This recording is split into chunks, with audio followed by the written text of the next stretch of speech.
Good evening, everyone. This is T-Mac for T-Mac's American Experience. And I'm out here. I'm going to do a daytime hike, which is not my norm, but I wanted to cover this area that recently me and John were over and had a very creepy night. And again, it's the place where pretty much all my videoing started from, an incident that happened here. In case you already know, you follow along, then you guessed it, this is Bigfoot Canyon, aka also known as State Road Covered Bridge in Monroe Township, just south of the city of Conneaut in Ohio. And well, we got cars coming down here, but I want to show some of the beauty and the scenery of this place. And hey, it was during the daytime when I had a sighting down here of, I don't know, I can't say for sure what it was, but I can tell you it wasn't a human. So get ready. We're going to have a great adventure. Cue the music. And again, this is just a daytime video. Hope you'll check it out. You'll see some of the beauty of this place, as well as hopefully maybe find some good evidence in the daytime.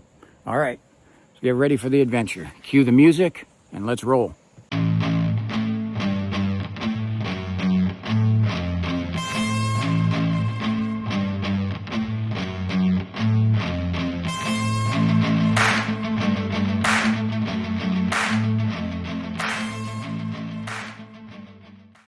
Okay, so right off the bat, right where we parked, right over here, before we could get our cameras turned on that last time when I was out with John, nighttime, we had something start throwing like 3 or 4 different rocks thrown up here, nailed the guardrail, which was like loud, scared the hell out of us. It was while we were getting our equipment ready. We weren't like ready to hop out of the car and start filming. Rarely are we. Rarely do we arrive that way. We got to get out and get boots and whatever on and cameras ready and everything. And so it takes a little bit of time. And while that was happening, stuff started happening down here, right over in here. Now in the winter time, this is the area I was at down here where I had something knocking on a tree and really giving me responses too. Very creepy. So I do got a preference. I'm not alone down here. No, I didn't bring anyone with me. Nobody's joining me on this hike.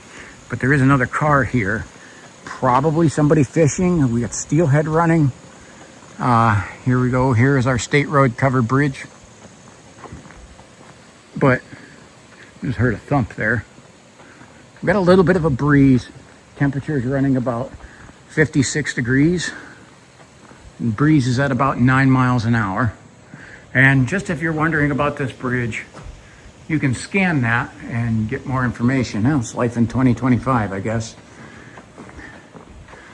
I'm not really gonna go on to this other side here as much as I'm gonna just go down the other way. And you can see just the way I went down there and checked this area out, because stuff happens in this area a lot, and you can see just the beautiful scenery from here. And we got a good view of the river, because I have no idea if that dude is fishing down here. This is not a hunting area. I see, ooh, that is a great blue herring flying away there. Things like that you don't really catch much at nighttime. We had a beautiful red-tailed hawk circling over me a little bit earlier, but really couldn't get the camera on him good. But I figured let's just take a walk here in the daytime here and kind of break from the norm of how we've been doing things. Again, this road's active here, a little bit more active in the daytime than at night. So there's cars coming down there.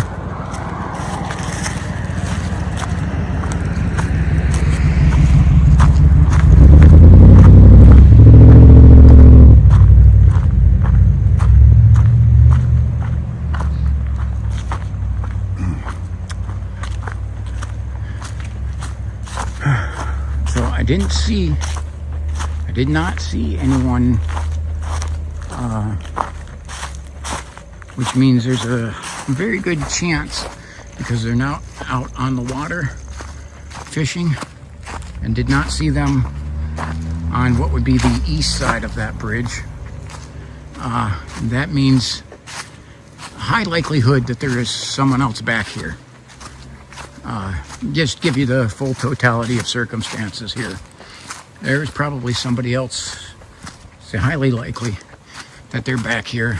There's possibility that they went somewhere else where it is bow season. This is not a hunting area though. I have to add that.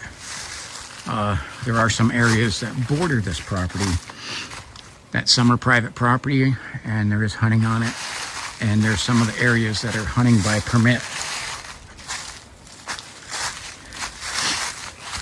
But we're halfway through the month of October 15th, and again we've had beautiful weather but dry weather, and because of that it's very water level still very low.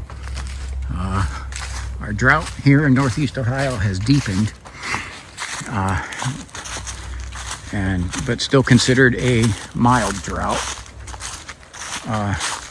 But for an area that is literally classed as rainforest, it really starts to hurt here quickly, because this area is just so used to getting lots of precipitation.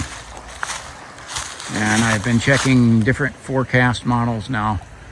I do got to add in what I usually say is, when can weathermen predict the weather? And I'm using the line from Back to the Future, let alone the future. But what they're saying right now is supposed to have above average precipitation in the winter with below average temperatures. But they're saying average snowfalls and higher risk of ice storms this winter.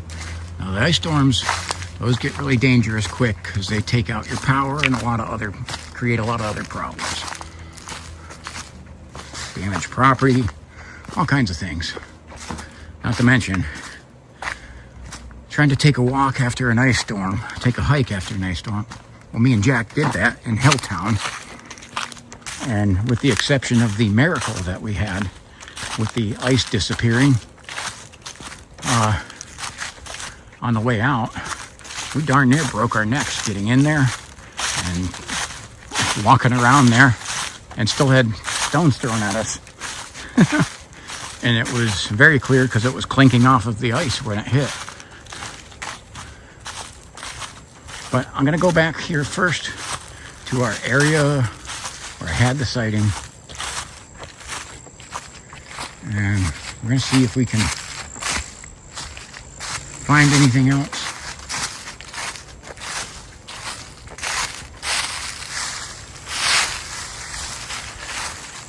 And I want to try to position myself here. Gosh, this water level is so much lower. It's kind of hard to see there, and I wish that I'd had this camera on that day a few years back. It hadn't been invented yet, obviously. But man, if I could have had this camera during that event, I'd have been able to zoom in on that really clear, and there'd be like literally zero question as to what we were seeing.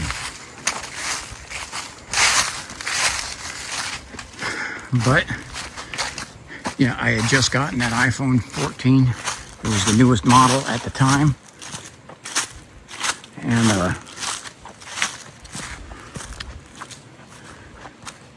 I didn't have the one with the best camera, but it was still a pretty good camera.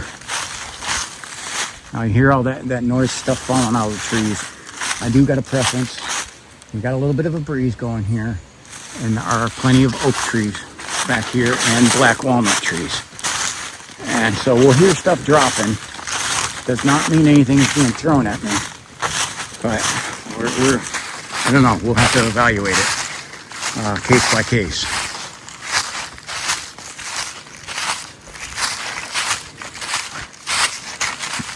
Okay, I'm gonna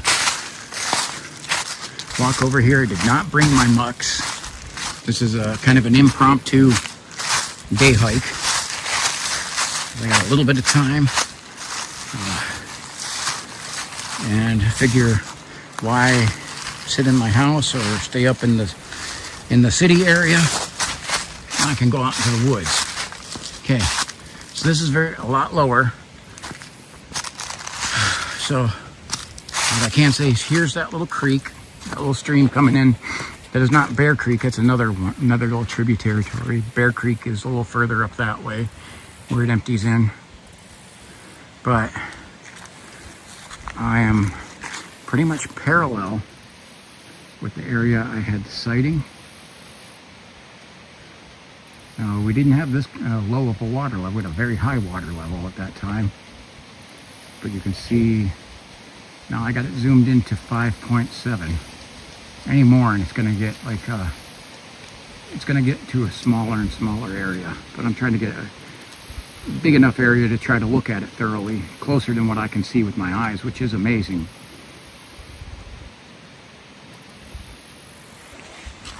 And there's a little bit of a breeze, and again, I didn't bring the other stuff. This is impromptu.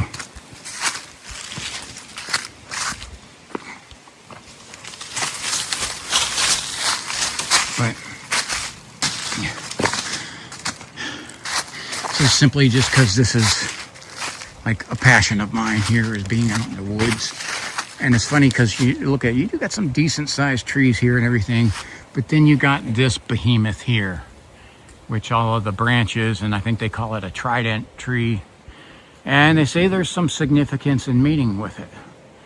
I don't know if that's true, but you can drop that in the comments, what you think about this and this monstrosity of a tree being down here in an area where it is very much a standout with its size and shape. Because see, look at these other ones, they're straight up. Okay, but then you have our trident type tree. And I don't know, again, I don't know, I'm not an expert in trees and how they grow. I'm just making an observation that is odd, that one has survived. Some of it may be location because it's along the banks. So I believe the saying goes is that a tree that is planted by still waters doesn't worry about the drought, which is kind of where this is here. So it's able to survive dry seasons, obviously through wet seasons and ice flows that we've had here at cover. And it's survived everything, which is really amazing when you think about it. Parasites and everything else that trees got to battle. And it's gigantic. Again, there's this one right here. This is like 3 trees in one. Here, let's look at. And that one's kind of a cool one too. But that's that other one, you can just tell it's a lot older than all the other trees. Again, we got things falling from the trees there. I just had a good sized leaf boink off of my hat. Can hear the sound of I-90 in the background. I usually give like noise pollution cues. And again, a lot of leaves on the ground, so it's impossible for me to walk quiet. Sadly, and as most of you guys know from watching any of my hikes, I'm really not that quiet when I walk into the woods anyway, even if there aren't leaves on the ground. I'm described as more of the wrecking ball type when I walk somewhere.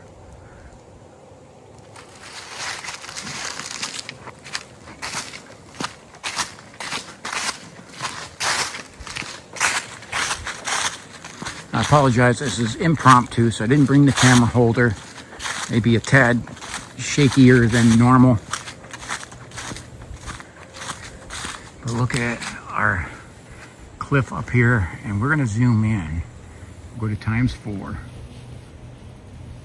and get a good look at the top of that ridgeline, pine trees on there, and it is just epically beautiful. And as you can see though, something could easily hide up there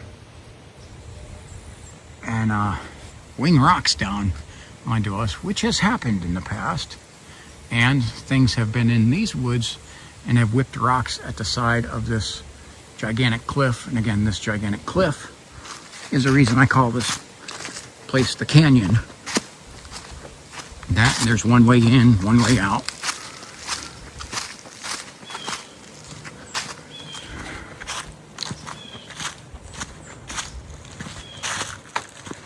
Well, predominantly one way in and one way out.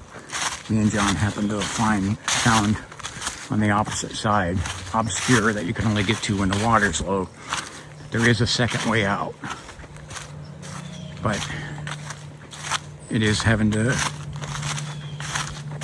cross over and trespass onto somebody's property to do so,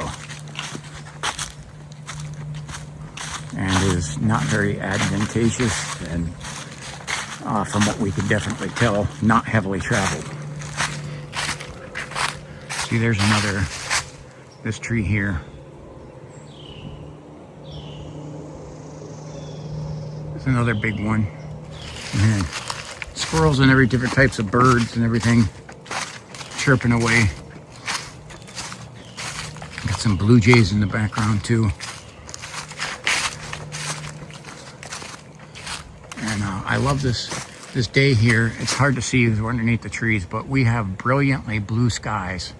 Not a cloud in the sky.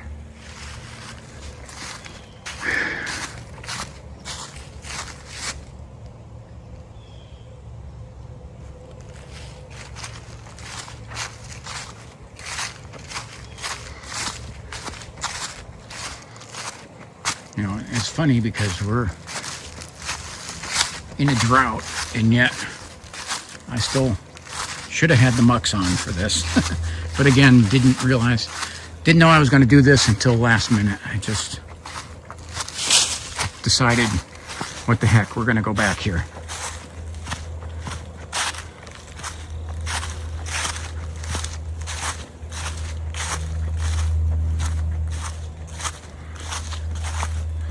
What's funny is the sky is so blue right now, even in these dark mud puddles, you're getting that blue reflection of that sky.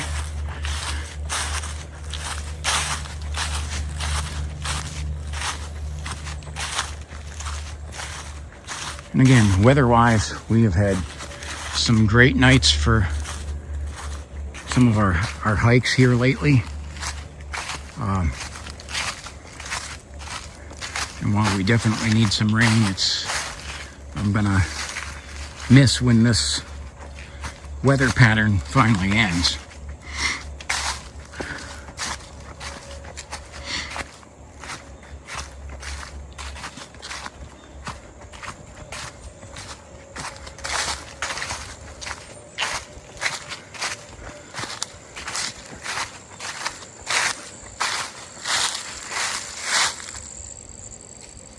Wow. I'm gonna zoom in on there. It looks like a clear-cut game trail coming through here. Can't really see it too good through all the branches, but like literally going up the hill. And that'd be a rough climb out of here, but it is possible. At the top of that hill is some more woods and then a cornfield.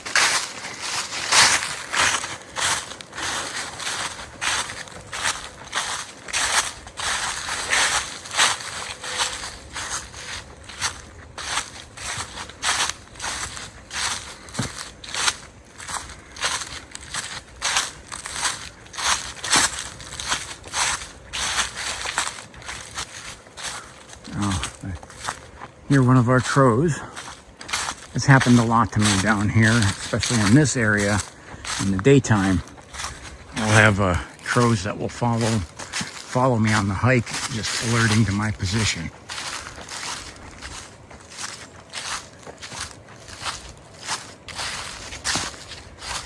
Now, here is a good spot here to try and get a good view of the Conneaut Creek.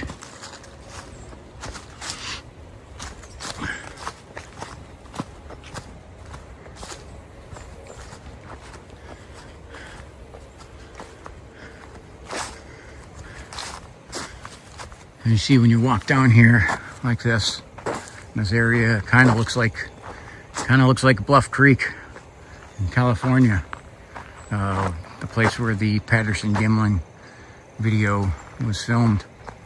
Now, this if I had the mucks on, it'd be real easy to cross to that other side. I just don't really have a good reason to do that.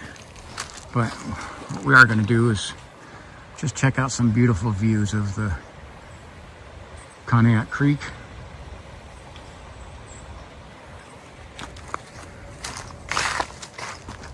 And I do see somebody had put a campsite out here and left their garbage around there.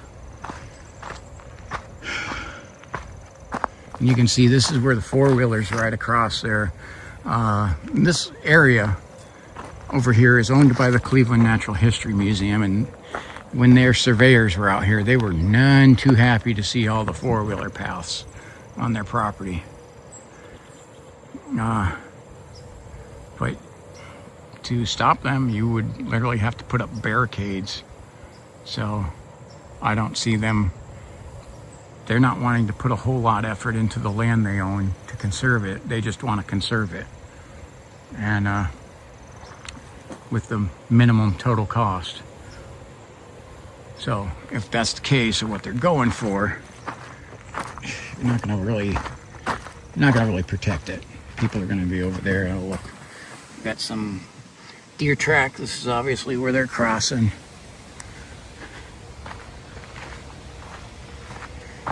And while I'm always with my hike objectives, looking for that establishment of the habitat of apex predators and the wildlife, signs of wildlife, all that stuff, and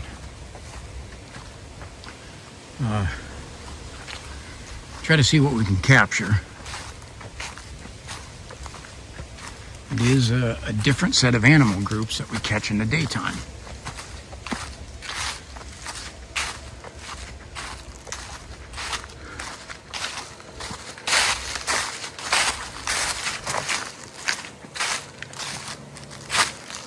There's a blue jay flying in front of me there.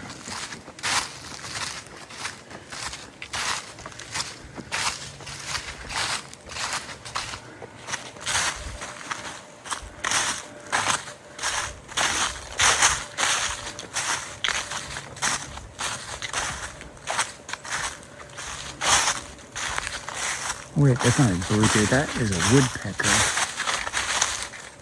Oh, he took off. I was going to try to catch him on there, but that was a little red-headed woodpecker, but I could not. He didn't sit still long enough. Oh wait, there he is. Okay. I can hear him up there, but he's kind of went around on the other side, and something is moving around over here. I just heard footsteps.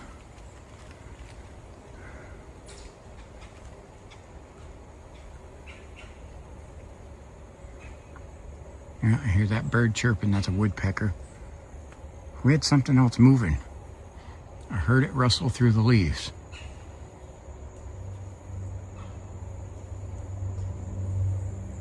Huh. I said, the place will be beautiful and not creepy until all of a sudden it is. Look at how this has fallen.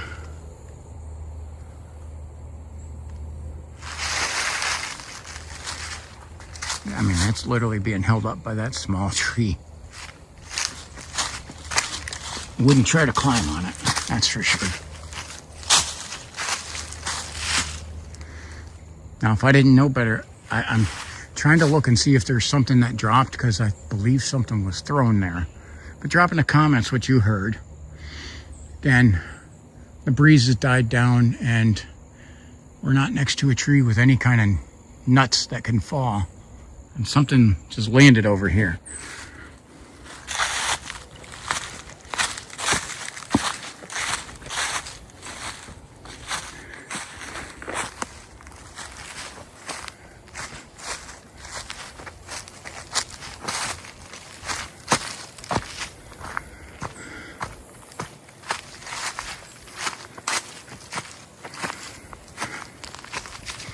of the things I like about as we get into fall is that foliage that has been such great concealment and cover for everything trying to hide in the woods from me starts to disappear. But we have it to where it is warm enough to where the animals aren't disappearing. But they just have less hiding spots now.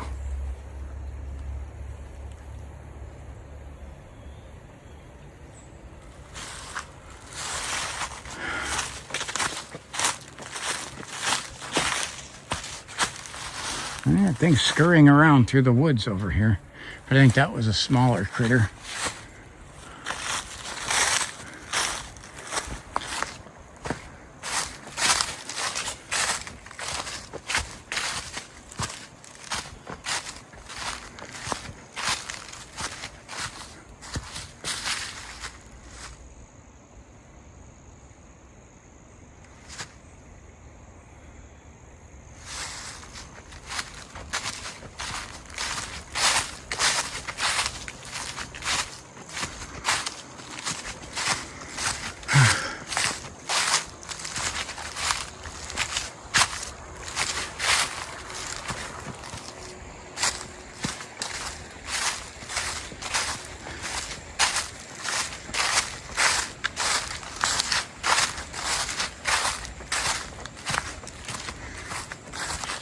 Now I have in the past, I've actually seen deer going up this to steep, but you can see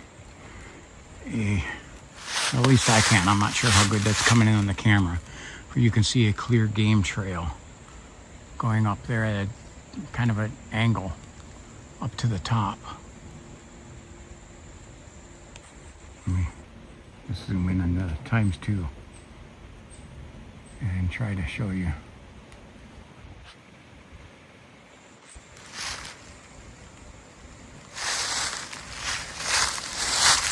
We're almost to the turnaround point.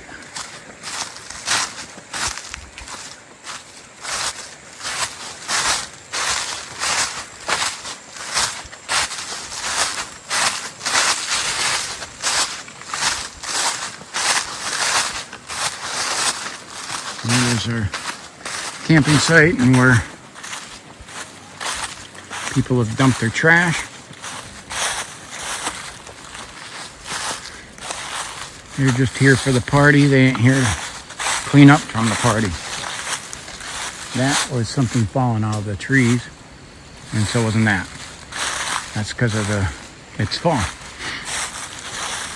Oh look, there's a little fish there.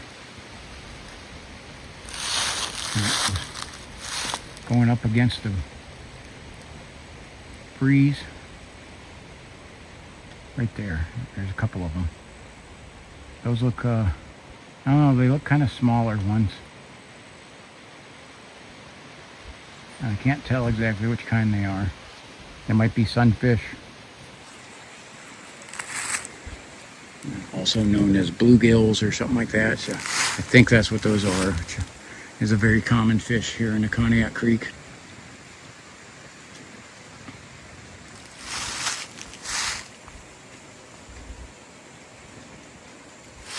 You see, this is our turnaround spot. So I wanted to show you, these are what's falling out of the tree and hitting around me right now. Not exactly sure what that is, but throw it at the fish there. Then it's funny, those guys didn't really run from that. They kind of swam around it, like what the heck was thrown in?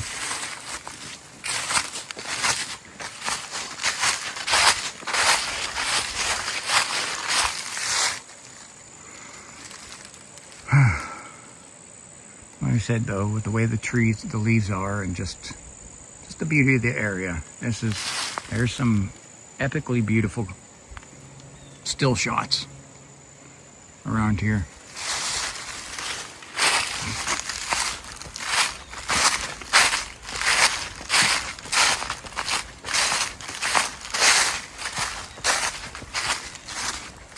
Now I do gotta add I am trying to have it fixed. But when I was out on my last night hike at the marsh, for my thermal camera, I have to screw that onto the holder, and the screw snapped in the camera. So I actually have to take that to a professional to try and work that screw out because it's like jammed in there. And so I am actually minus a thermal camera right now, which is another reason why it's like, well, let's head out in the daytime and check some stuff out.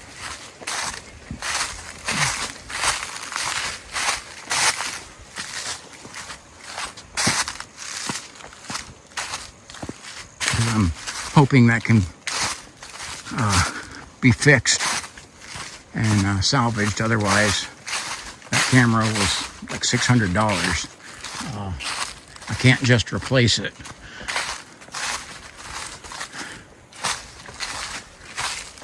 And it would suck to have to replace it because I'm trying to save my money up for a really cool 4570 to take on my hikes with me.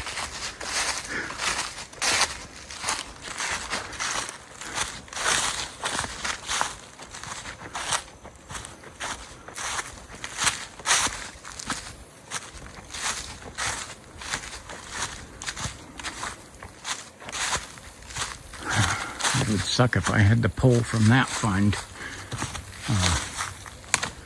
to replace a thermal camera.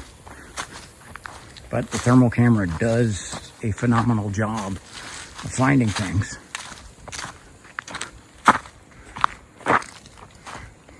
Oh, and here is right up here. You can see that is actually another waterfall there, but it is completely dried.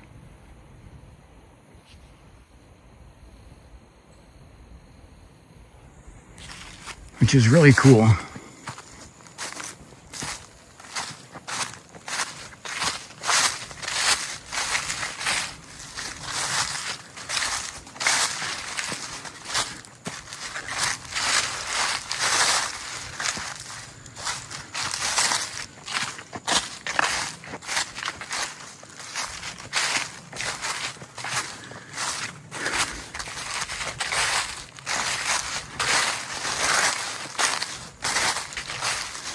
But just to show you kind of, or demonstrate a little bit of how hard it is without like a thermal camera and some different tools to capture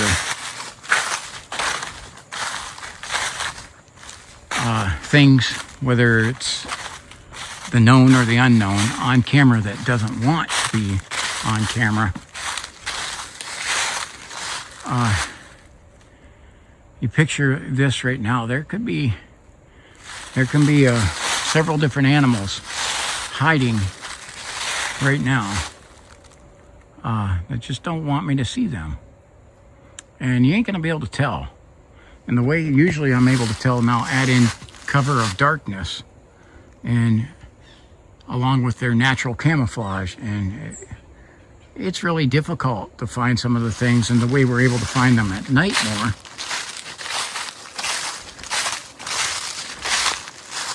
is that their eye shines. When we shine that light on there, we catch their eyes. But the thermal camera picks them up. And the thermal camera struggles in the daytime with the sunlight coming through. It throws off and gives you false signals. It can still work in the daytime, but it's more apt to catch a false signal.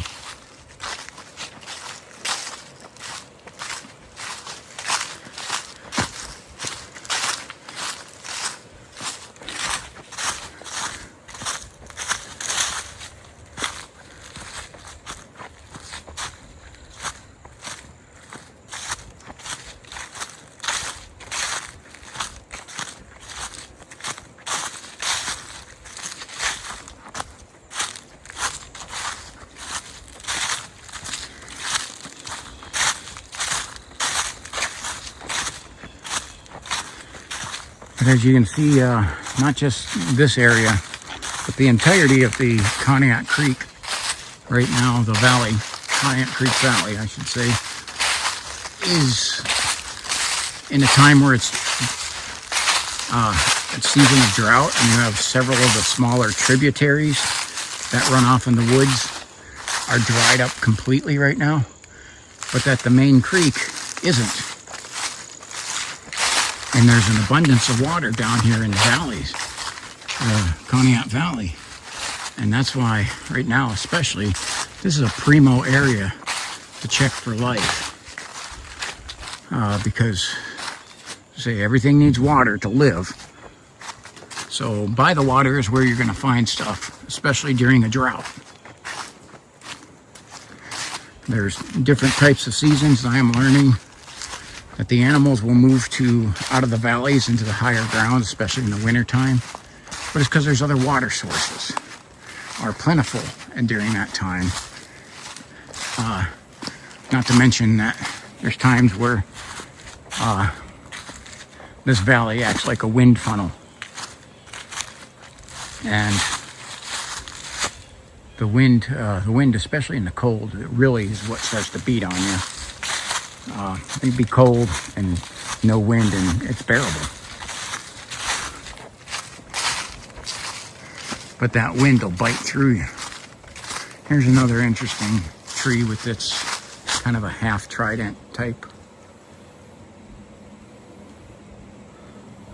And again, whether that means anything or not, you guys get to determine that. Here's another one.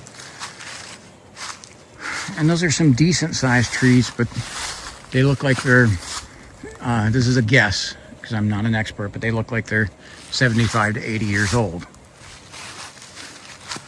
And I'm guessing, I say educated guess though, because I do a lot of studying on this stuff. It's what I do with my free time, is studying a lot of this stuff in nature, especially pertaining to my home area here.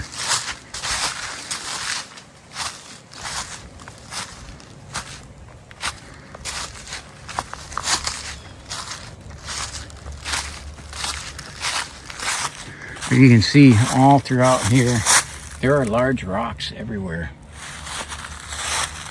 And again, the other way that we get stuff to try to come out or let us know it's there is we do antagonizing. We antagonize, we take the rock and we beat on the tree to see if we get a response. Now look at, I'm picking up this big boy here, and we're gonna clink this off of a tree and see if we get anything. Okay. Got I-90s in the background again, making some noise. And then we're gonna see if we get anything with this. Okay, so a tree knock off of where they carved a lovely heart in there. Okay, tree knock, and 3, 2, 1.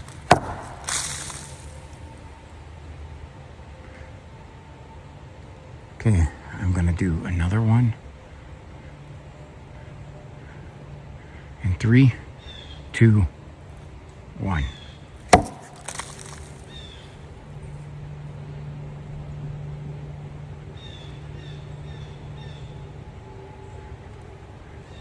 Just hear a blue jay chirping. Okay, we're gonna do 3 knocks. 3 knocks, and 3, 2, 1.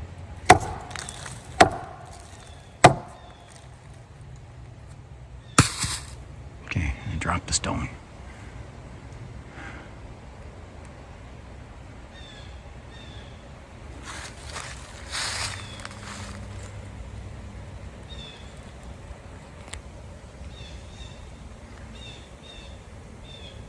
What I'll say is sometimes we get the response right away, and other times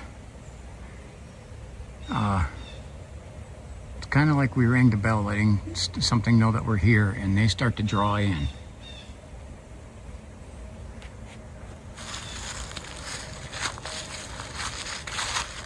But again, that's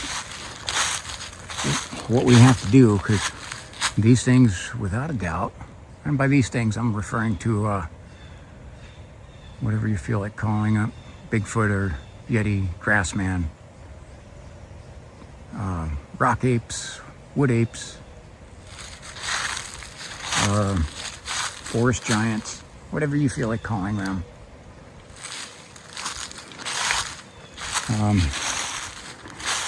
They most definitely have superior camouflage. What they do have that is in our favor is primate tendencies. Most likely because I believe they are primate.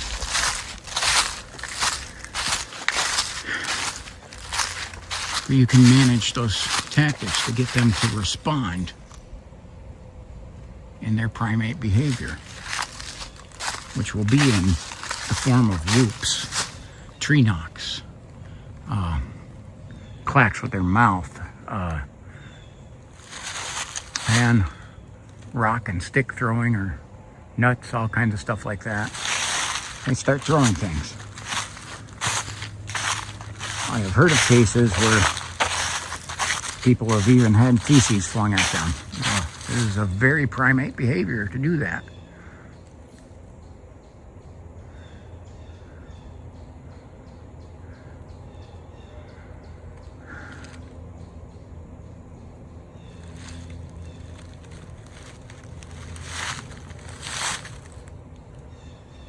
Just gonna slowly pan around here.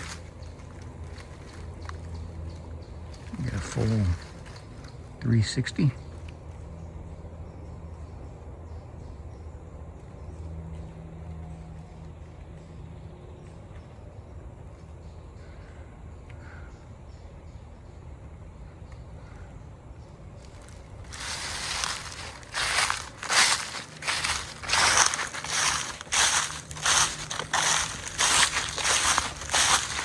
Again, I apologize if camera work is a little shakier than normal, as I did not bring the holder. Suppose I need to just keep some of this stuff in the car ready to go. That way is the flooded way. It's funny, during a drought, there's areas that are down here that are always wet. And I think that is, no, maybe that's not. There's a bunch of different paths down here that the four-wheelers have made. We'll see whether we can get through over here.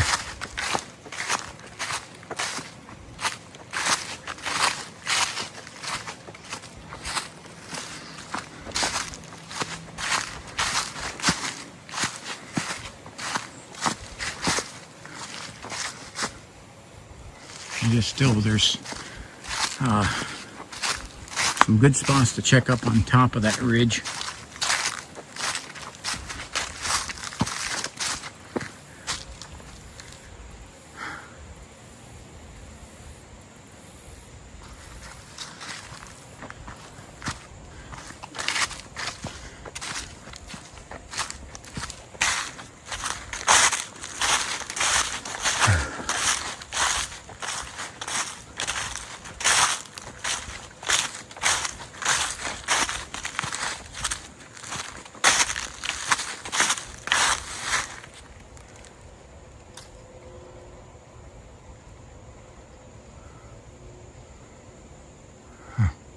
Just looking at that big tree leaning.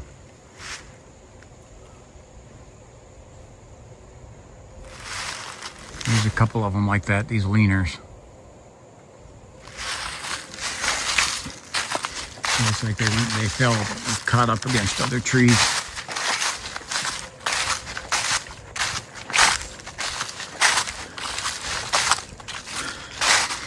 Something that I haven't noticed back here, a lot of the times you can see, and there's points in the year where you can see clear through right to the ridge. I have never seen what you would call as tree structures back here.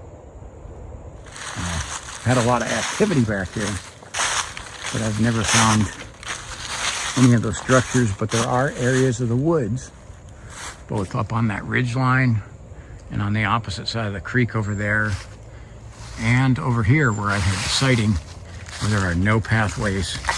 Nobody can really access to go back there and explore. And I'm thinking if there are any structures, that would be where they were.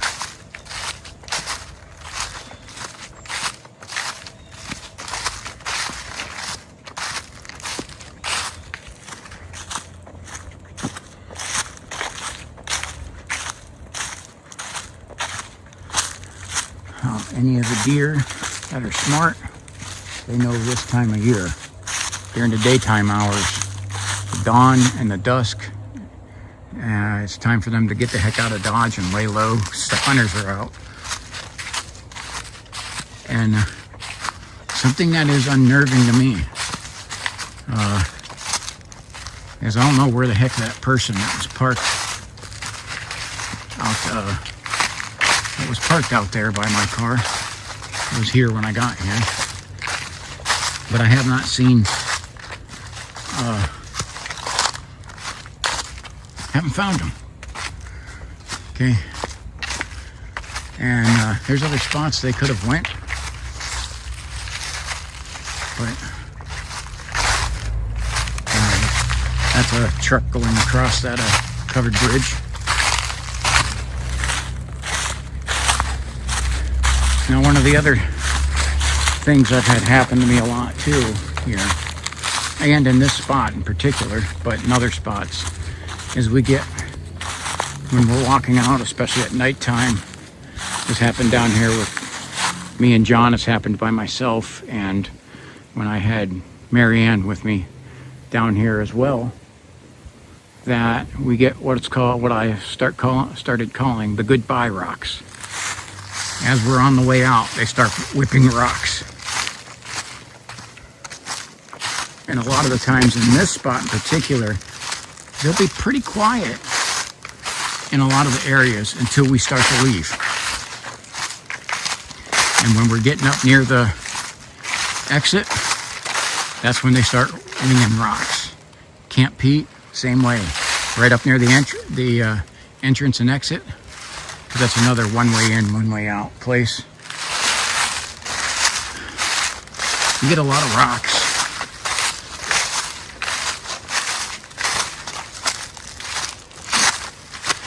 A lot of rocks thrown at us as we're exiting. That's happened quite a few times. That's even happened at Claim 2. Rocks on our way out. And again, one of the viewers, I can't remember which one, who it was. I think it was Nancy. But she coined that phrase that I like, the goodbye rocks.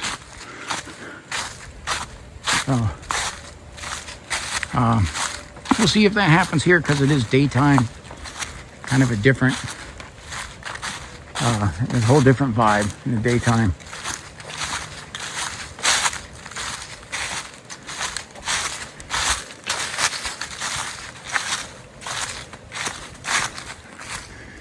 But again, down here, it'll be really beautiful scenery, peaceful and serene. And then all of a sudden it won't be. Then all of a sudden it'll be creepy and scary, and I'll wish I'm out of here. I wish I was out of here, yeah. That's kind of the way that place goes. And when I recall that initial sighting when I was with Preduncan down here, that's similar. I thought there was a real peaceful day. It was in mid-May when that happened of 23, and I almost biffed that. I almost forgot these roots all over down here. I started to look up and not at my next step. Got our beautiful covered bridge shot.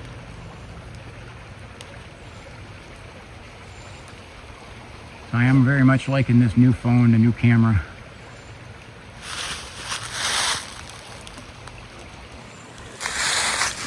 And I'm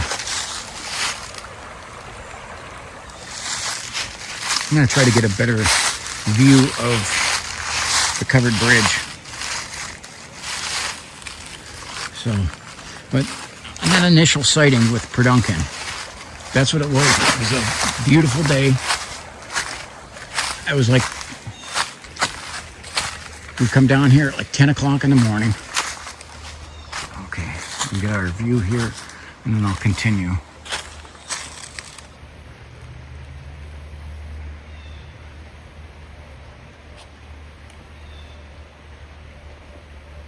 Okay.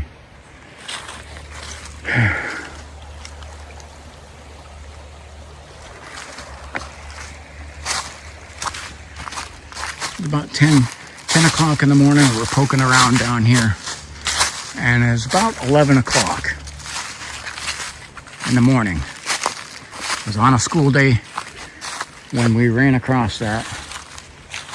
And again, it was a 15-minute standoff with me pointing my wireless hole puncher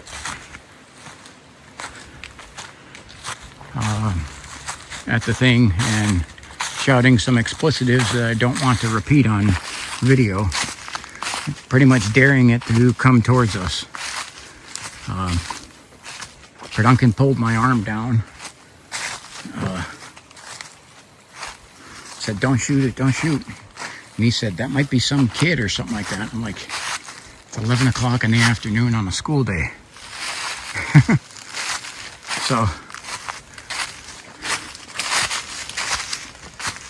I just, we don't have an explanation for that one. Again, as you can see when I'm showing you there, it's not there anymore. There's nothing there.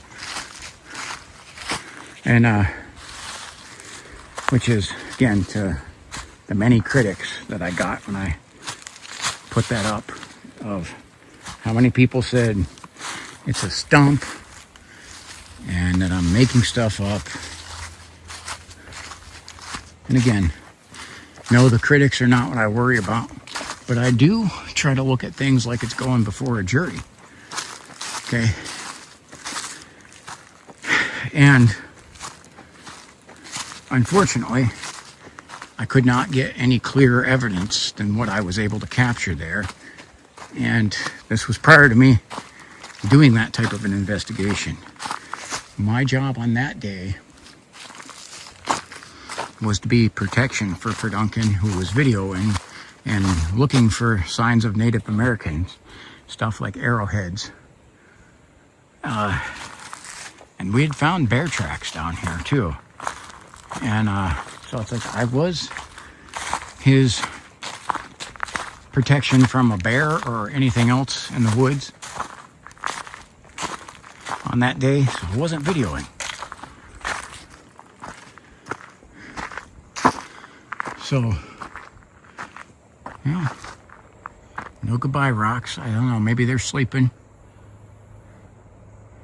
or what have you.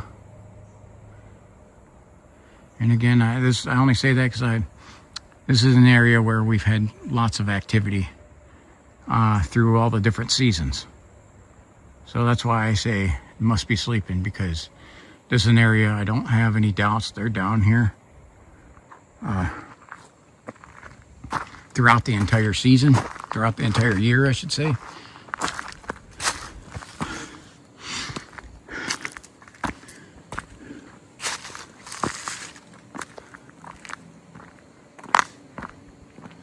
Does look like that other car left.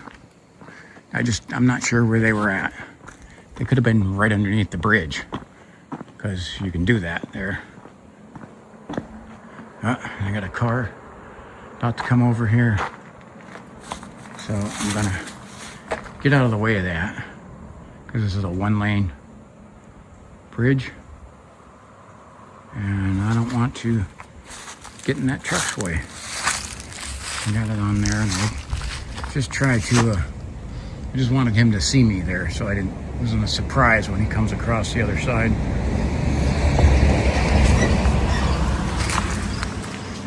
The bridge is one lane, so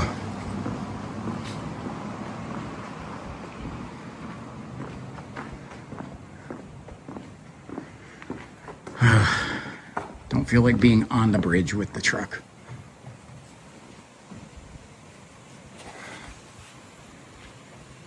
Try to see if we can, I can't really see any fish right now, but it is just a beautiful scenery.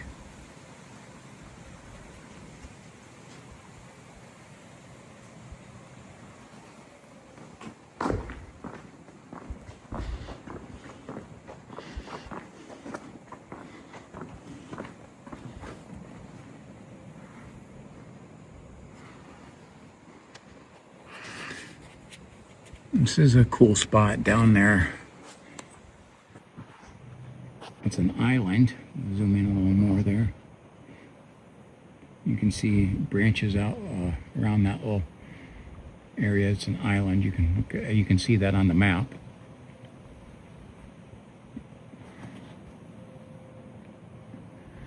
But not seeing any fish over in this area.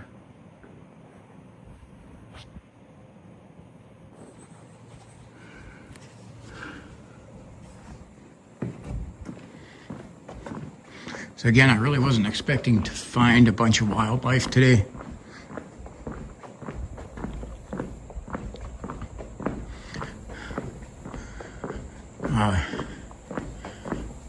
But it is still to thoroughly investigate an area. You have to check it out in different times of the day throughout different seasons.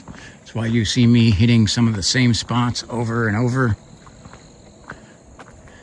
Because there is absolutely, you get at different times of the year and different times of the day, even between day and nighttime, you get different activity, different things. Sometimes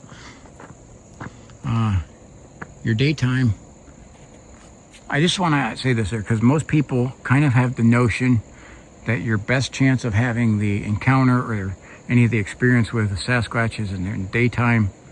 And I want to disagree with that. Okay. If that were the case, I'd be doing most of my videos in the daytime. And I used to do that. And again, it wasn't that we had no activity, but I definitely had less activity. There were more visual things, but I still had rocks thrown at me in the daytime.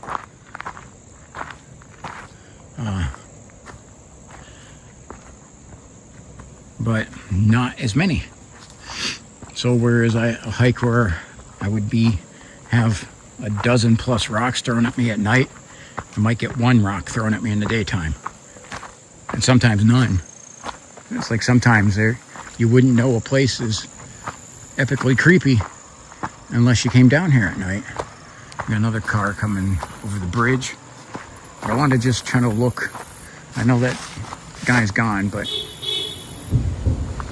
it's proper protocol when you're going across the covered bridge is to honk, because it's one lane.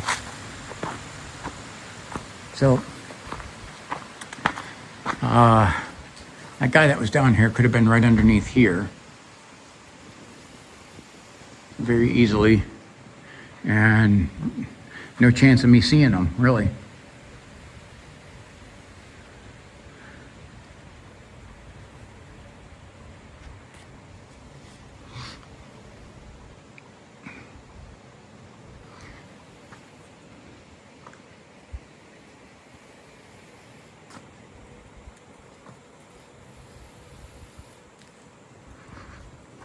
Now I do like over here, I'm gonna zoom in on this. You see this has like a flood stage gauge. You can see where the marker is, that's for 8 foot. And yes, there are times when the water has gotten up that high. But as you can see, there's 3 feet. And so we're very low. Very low water. Usually it's running around, you can see that black line on the bottom there. That's his normal mark, I would say. Just an average is right around 1.5 to 2 feet in this spot. There's other spots that are deeper. But there have been at times when we've had the floods where I said where I'm standing ends up underwater, and it has at times, you can even see some of the marks on there. Look at the marks on there that are around 6.5, 7 foot mark. It may be hard to see with the sunlight. We have some epic floods, especially the winter time when we get ice jams.